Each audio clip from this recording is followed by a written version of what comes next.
This video is for debtor attorneys that struggle, like we all do. How do you get people to pay you to file bankruptcy, whether it's pre-petition or post-petition? Today with me now, Larry Friedman, former director of the Executive Office of U.S. Trustee, and now Chief Strategist with Invoygo. Larry, how you doing? Great. I'm doing great, Phil. How you doing? I'm doing good. What I want to talk about specifically today, it doesn't matter if you're bifurcating or not bifurcating. Correct. Across the country, debtor attorneys are collecting debit cards for their payments.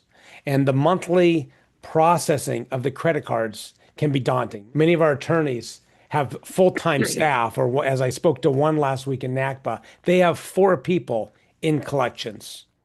And part of it is because they don't have the technology in place for that. They use like a law pay, or I have some attorneys who do PayPal processing. And I want to talk uniquely about Invoygo, about the system you've created for post-petition debtor attorneys, but now you're opening up for any type of attorney. That's correct. We originally built this platform, as you know, Phil, for attorneys who wanted to bifurcate. And the biggest issue that those attorneys had is managing the receivables, post-petition receivable. Very hard time keeping track of that. And most law firms we talk to would like hire a paralegal or have one of their staff dedicated to collecting those receivables and calling those clients. What we did is we developed a process where law firms can track all of these receivables. When a contract is uploaded on our platform, what we do is we instantly give the client access to a portal. So our platform is just like any other finance company's platform. You create a user account, an ID, a password, and you, the user, the debtor, can get on the platform and make a payment, make a partial payment, communicate with us, upload a new debit card, everything except move the payment date, which we'll do for you if you text us. We run a soft process. So we tell people 5 days from now, we're going to be taking this $200 payment out of this account. 4, 3, 2, 1. You missed the payment. Send a reminder. They can get on the platform and pay. The reason that we have such a good, successful percentage of payments that are processed, the clients who do this best, it's how they set it up. It's having a conversation with the debtor. So before we go there, hold on one second. I want to go there, but I want to pivot that first. So you have this payment portal, sort of like that these large banking institutions have, where someone can log in, change accordingly, right? They get notifications from Invoygo saying you're going to get pulled out. What happens when someone doesn't make a payment, right? Do you have someone in your office calling them, or is that still No, reliant? Okay, it's still no, relied on the debtor attorney staff to do that. right. Well, we don't, it's not necessary if you do it right, Phil. If you explain, look, debtors want to pay their lawyers. You're helping them. You're Okay, helping them right. get relief, and Mhm. they want to pay you. So they just need to understand that you need to get paid, just like you would forget about a payment plan. You got to pay me to do the Mhm. work. They want to do that. The best law firms we have send out a letter of introduction to their clients, and they say, we'd like to get paid. We have a trusted partner in Invoygo. They help facilitate payments to us. Mhm. Here's how you get a hold of them. Here's what they can do for you. Feel free to reach out anytime with any issues with regard to your payments. When you do it like that, you got to keep in mind that the mentality of your clients is that they're used to having collectors call them. So Right, don't sound like a collector. That's the first rule. Don't right. sound like a collector. Help them. Help them. Mhm. Just Yeah, like you help them file the case. Help right. them pay you. We make it easy. We have a trusted partner. You can text them. You can call them. You can call us. Larry, you mentioned that the debtors want to pay you, right? Yes. And sometimes I hear the different. I don't hear it like that. It's like, oh, these debtors don't pay their bills, right? Like I mean, you collect a lot of post petition, meaning people after they've already filed. Yes. I mean, is that like the concept, or the thesis, or the belief that debtors don't pay their bills to bankruptcy attorneys? What would you say to that? Yeah, I don't think that's right. Yeah. I think that debtors haven't paid bills they've incurred in the ordinary course of their life, Hmm. but you're the one who fixed it for them. Yeah. And they want to pay you Yeah. as it's a nominal fee. Even if you're charging $2,400, they're discharging 25, 50, $75,000 worth of debt.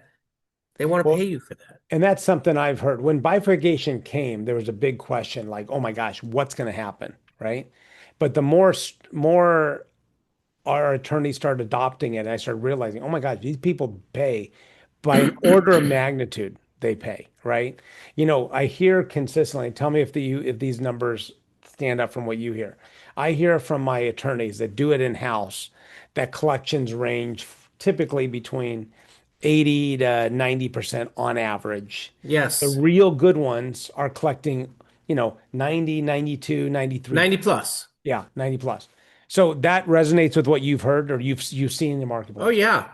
right? Oh yeah. So But it absolutely is driven by how well you and the client come to an understanding about your fees. that's what I want to talk about. So let's unpack that, right? Let's unpack what a good debtor attorney does to make sure this is all clear, there's no expectations. They're not getting, I mean, like whether you use Invoygo or not, how do you set up the client to understand that they're going to pay? And, how do you set up that client? Well, I mean, the same way you would, Phil, in any, I had a law practice before I was in this business. And just like you would any client you take in the door. I Mhm. mean, you tell them, look, here's what I can do for you. And or you come to an agreement, what is it I can do for you? You come to an agreement as to what you're going to do and what it's going to cost. And then you have to really have a conversation with the client and say, this is going to cost $2,400. We do this $200 a month, or whether you do it weekly, biweekly, monthly. Is this something that you really are comfortable doing? Because don't do it if you're not comfortable doing it. But Right. I need to get paid for the work I'm going to do for you. Yeah. I'll be available to you. We'll stop your garnishments. We'll deal with your creditors. We'll take the calls. We'll take all of the collection pressure off of you. But I need to get paid to do that. Yeah. And because I'm willing to have a process where you can pay me over time or post-petition, that doesn't change that it's my money and I Yeah. need to get paid. Right. And it's only fair, and I turn it around on them. What do they do? What do you Yeah. do? Oh, I do X. Okay, well, Yeah. do you get paid? Yes. For doing a good job? Yes. Well, me too. The Me the too. the key thing. So, there's some debtors that will clearly they're habitual and they actually don't care. This is why the collection rate's not 99 or 100%. And what you have to protect yourself as a debtor attorney are these first payment defaults, right? And Yes. if And the you get way, it, go ahead. What were you going to say? yeah, so we have a platform and you've seen it. And when you log onto our platform, you can see every contract and every payment date and everything that happens every day in real time. So the important thing is if you're going to have us service your clients, Hmm. pay attention. We do, but you should pay attention. Hmm. And, we do. We have a process where the minute after they miss a payment, we're going to send a reminder. Yeah. But you talk to the debtor all the time. In those first 90 days, you're talking to them to maybe get more documents, to maybe answer questions from the trustee, to Hmm. maybe talk about their 341 hearing, to maybe talk about something that came up that was unexpected in the case. Well, every time you talk to them, look and see if they paid you. Right. Look and see if the pay. I don't know when you're talking to them. You know when you're talking to And them. if they're not paying you, oh, by And the then, way, your yeah, payment and say, didn't go by the through. way, I've noticed on the platform that this deal that we made, you don't seem to want to live up to. Yeah. And it's hard for me to help you if, do you like doing work and not getting paid? Right. No. Okay, Right. me either. Yeah. I It's a mean, very soft. there shouldn't be, I know it's very normal for to feel uncomfortable talking about money, right? But if you sort of like speak into it, there's not as much angst as you would think you may have. Because here's what's going to happen. Oh, Mr. Jones, I see you didn't make your payment. Is everything okay? Like do it in a way where you're just checking in on them. Oh yeah, yeah, yeah, yeah. Oh my, it didn't go through. Like you're going to start opening things up that may lead to more questions or whatever. And it's very, very important to just speak about the elephant in the room. The whole conversation Yes. of, I don't want to talk about my payments is just ill-conceived. Like move on from that, and you'll see the breakthroughs you have. And if anyone has a story about that, put in the comments because it's really important to speak Yes. about that elephant in the room. It's not just Yeah, an and elephant. sometimes I got to be honest with you. Debtor attorneys are no different than any other businesses that I've coached people in. Sometimes it's hard to ask for the money. Yeah. Well, You feel bad for the debtor too. You understand that this happened, or they lost their job, or they had a flat tire, or their cars. I mean, whatever the issues are, you understand. So it's something, oh yeah, I understand. It's hard for you to retort that. But you have to have a serious conversation. And I it, mean a serious conversation. it This is what I'm going to do for you, and this is what up it's front, going to up cost. front. Are Yeah. you okay with this? Are Right. you sure you're okay with this? And if they Because say, if you're not, maybe you're judgment proof. Maybe you don't need to file bankruptcy. Mhm, Maybe we should do something else for you. But if you want the relief that I'm going to give you, I can do it, but you need to pay me. right. And And you, if as the they, debtor attorney, touch the client much more than I do. yeah, All yeah. you got to say is, I noticed, hey, happy to help. By the way, I noticed that your last payments to our servicer failed. I mean, can I help you with something? Is there Yeah, right. something wrong? Yeah. Did they screw it up? They're actually going to be prefer the fact that you bring it up because it lets Yes, out all the pressure. Larry, let's talk about charging, right? sure. So if you're using a credit card merchant processing fee, right? A lot of people don't understand the fees associated with that, right? Yes. For debtor attorneys, dealing with debtor attorneys, you're talking 3 to 4% right out of the gate, right? Yes, there's no way they're doing it for less than three. Most are 3.1 to 3.4, 3.5% fees. Yeah. So what do you charge for the customer service agent and the software and all that stuff? So all in, we're at a 6% fee. 6% of what's collected. Yeah, and what people don't understand is they're like, they see transactional fees, the transaction part, and they say, well, it's three, you're getting six. Well, what they don't see is in order to process payments in your name for your firm, Hmm. you have to have a merchant banking account. We do that. We're very compliant. Hmm. We open a merchant banking account for every law firm in their name. Those merchant banking accounts have fees, monthly fees, Hmm. and they can be $100. I mean, Yeah. it's not nothing.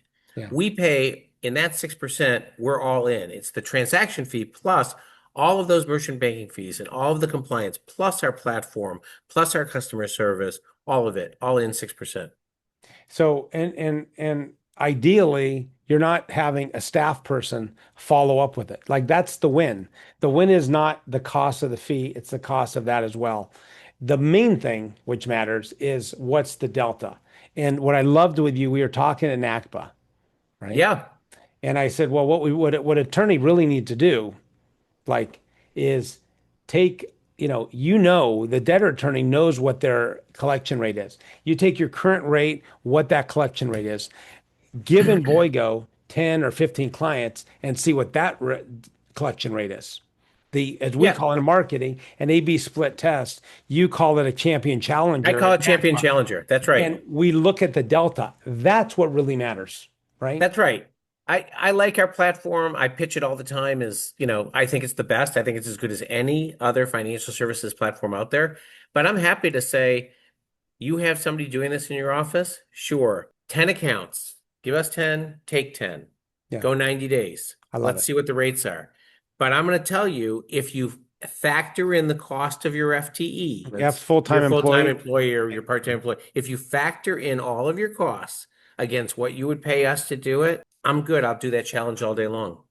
Larry Friedman, Voigo. Good talking to you, Larry. Nice talking. Good to see you, Phil.